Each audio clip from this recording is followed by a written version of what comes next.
शुक्रवार बालेश्वर जिलार समस्त 71टी प्राथमिक स्वास्थ्य केन्द्र एवं 4टी सहरांचल स्वास्थ्य केन्द्र सर्वमोट 75टी स्थान में आयुष्मान भारत प्रधानमंत्री जन आरोग्य योजना, गोपबंधु जन आरोग्य योजना एवं आयुष्मान वयोवंदना योजना कार्ड वितरण उत्सव अनुष्ठित हो जाइछि।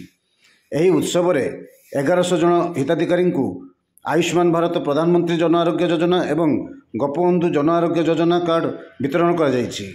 एसहित समस्त प्राथमिक स्वास्थ्य केन्द्र एवं सहरांचल स्वास्थ्य केन्द्र में स्वास्थ्य सचेतनता रथर शुभारंभ कर जाइछि।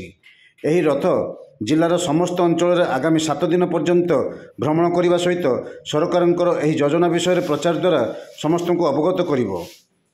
एही परिप्रेक्षी में जिला स्तरीय कार्ड वितरण उत्सव सुनट स्थित रॉयल कल्याण मंडप में अनुष्ठित होइछि। एथिरे मुख्य अतिथि भाव सदर विधायक मानस कुमार दत्तों समेत बालेश्वर पौरपालिका अध्यक्षा सविता साहू, सांसदों प्रतिनिधि उमाकांत महापात्र, जिलापाल सूर्यवंशी मयूर विकास, समस्त काउंसिलर, मुख्य जिला चिकित्साधिकारी डाक्टर सुशांत कुमार नायक, कार्यनिर्वाही अधिकारी बालेश्वर पौरपालिका निर्लिप्ता महांती प्रमुख जोग देइथिले। एही परिप्रेक्षी में कटक बालीजात्रा जरिया अनुष्ठित होइतिबा राज्यस्तरीय कार्यक्रम सीधा प्रसारण करा जायतिला।